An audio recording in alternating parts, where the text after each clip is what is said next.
Hello, everybody. It's Will. I'm back.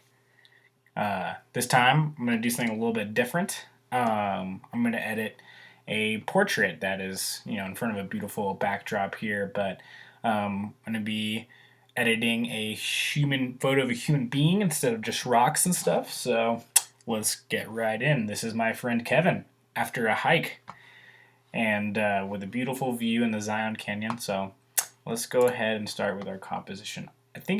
I like this composition. I'm just gonna kind of bring it in a little bit. So we're getting Kevin in here. Nice. And then white balance.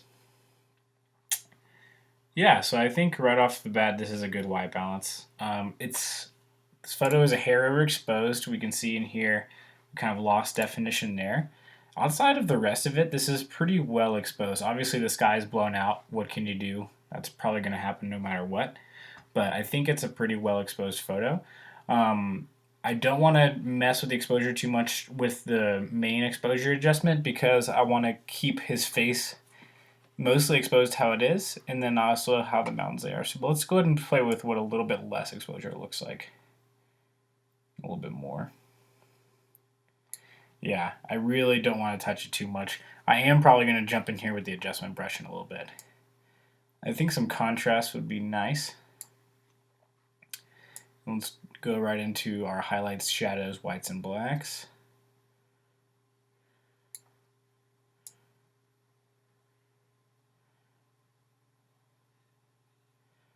And when I'm going through these, I'm mostly adjusting these for just how Kevin looks. I'm not gonna really touch. I'm not really looking to see how much it impacts the background because we just have this nice blurry background. So when I'm moving these, I'm really just looking at my subject, not really caring what it does to the background. Especially when you can isolate them so easily, you just don't need to. Awesome, let's go into the tone curve.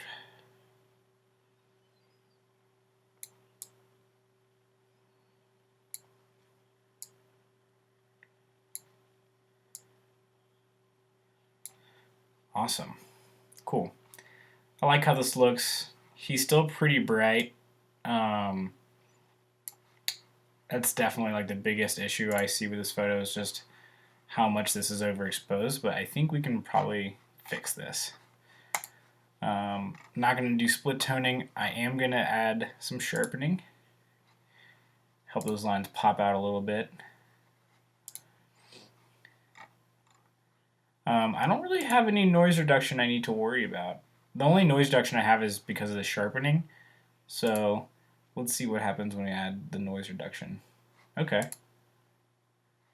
It looks good. They might be fighting each other though. So I think I'm going to lower noise reduction back down. Help this stay crisp. So usually I do enable profile corrections, but here I don't think it's doing me any favors.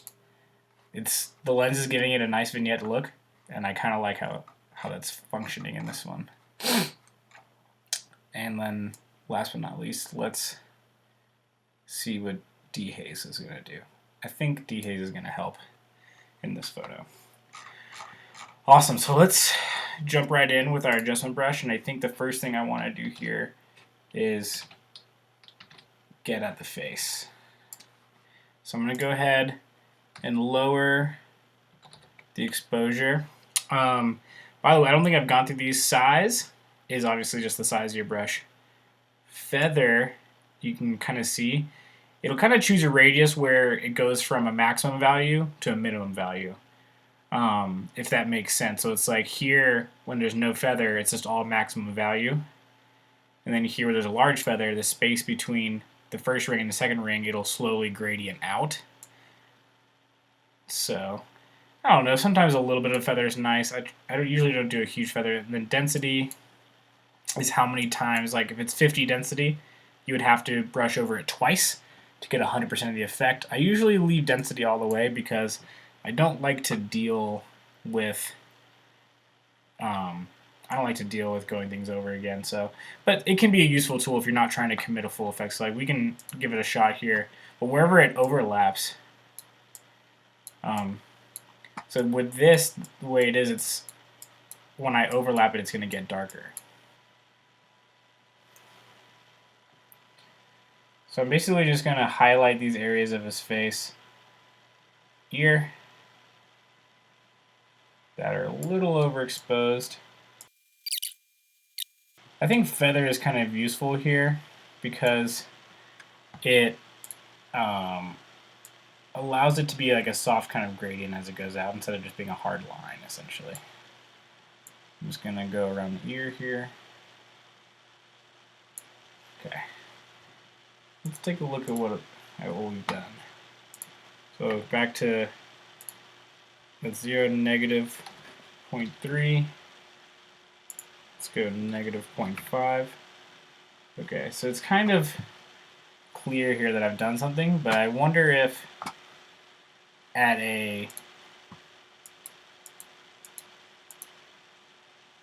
when we zoom out, we'll be able to notice. So let's go ahead and zoom out. So you can kind of notice. So one thing we can do is we can erase here. We can lower the flow, increase the feather.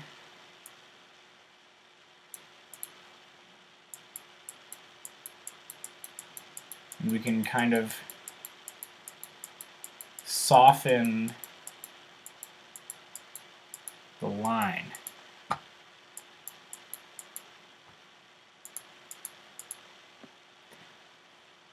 And so now it's not such a drastic difference. And we can go ahead and we can take a quick peek at the differences here.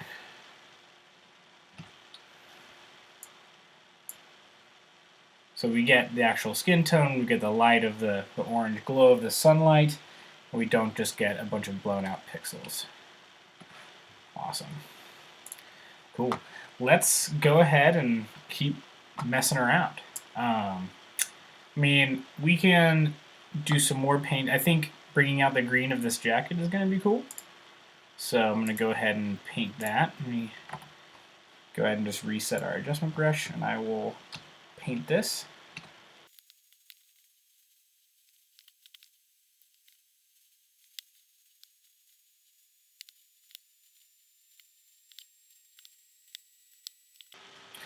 Okay, so there we go. I've got a shirt painted. Let's go ahead and turn that off. Let's turn our saturation up.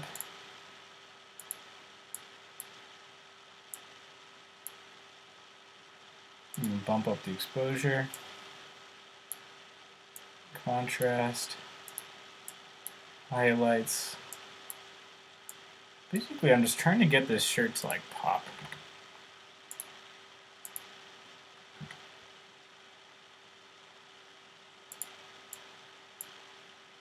Cool. I like that. Let's go ahead and take a look. Yeah, so shirt stands out a little more. Looks bright green. Very cool. I don't know really how much more is necessary to do. I think with this being a portrait, a little bit of post-crop vignette is probably a good idea. And then maybe we can just see what it looks like if we add some warm light hitting over here. Might be a fool's errand, but that's what the whole point of this is, you know, just try things out and have fun. So the good thing about this, anything that I want to do here, I want to kind of make it, I don't want it to stand out very much. I want it to be very, very low key.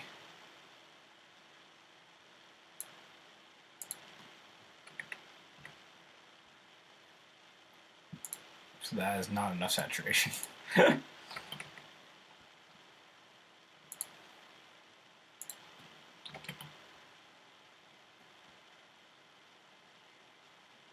Okay, we're getting there, I think.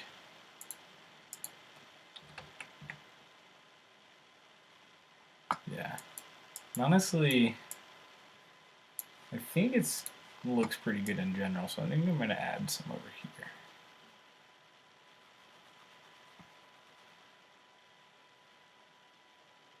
Just be careful not to get any on the skin. If I do, it's pretty easy to fix though. Alright, let's take a quick peek. Nice. Super cool. One thing I could do if I really wanted to, let's go ahead and give it a shot, why not, is do something with this sky. Maybe we can do something about it just so it's not just a big white blob. So let's see what we can do. One of my ideas is just to highlight it and dehaze it and add a little bit of a color. Probably have to take away a little bit of, probably have to lower the exposure a little bit, but I'm interested to see what we can do to bring back this sky naturally without just going into Photoshop and grabbing a brand new sky. Cool. So that's the sky. I might have to zoom in here and get a little closer if it doesn't, but we'll see what happens. So let's go ahead and dip down that exposure. Okay, that's way too much of a difference. Let's boost that back up.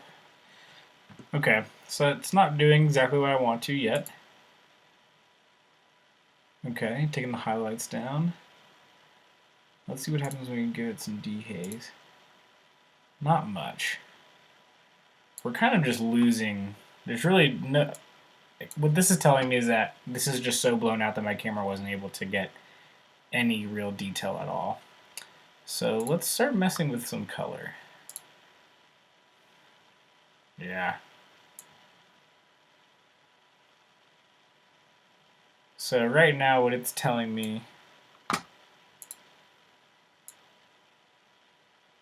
is that it's just straight white. It's not even letting me like add some colors. I do kind of like the orange just for like the kind of glow off the horizon. So I think I'm going to keep that. I'm just going to lower the saturation down so it's not as obvious. I think I'll keep it right there. Awesome. Yeah, I dig this. The biggest issue I think was the overexposure on the side of the face here. I think we did a good job. I think one thing I think we can maybe clean it up just a little bit.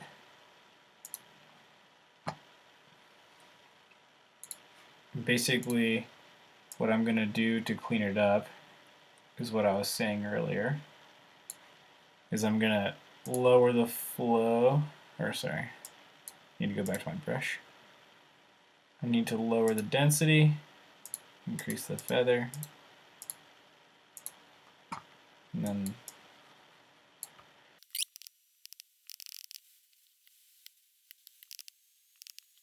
alright, I think I smoothed out the lines here. This is a really cool portrait of a good friend of mine, and go ahead and take one last look at the differences here, and I think it turned out really well. Stay posted. I'm going to be making more of these and potentially even doing some Photoshop soon, as I'm trying to get better at Photoshop myself. Alright everybody, have a wonderful day, and have a nice quarantine time. Alright, bye.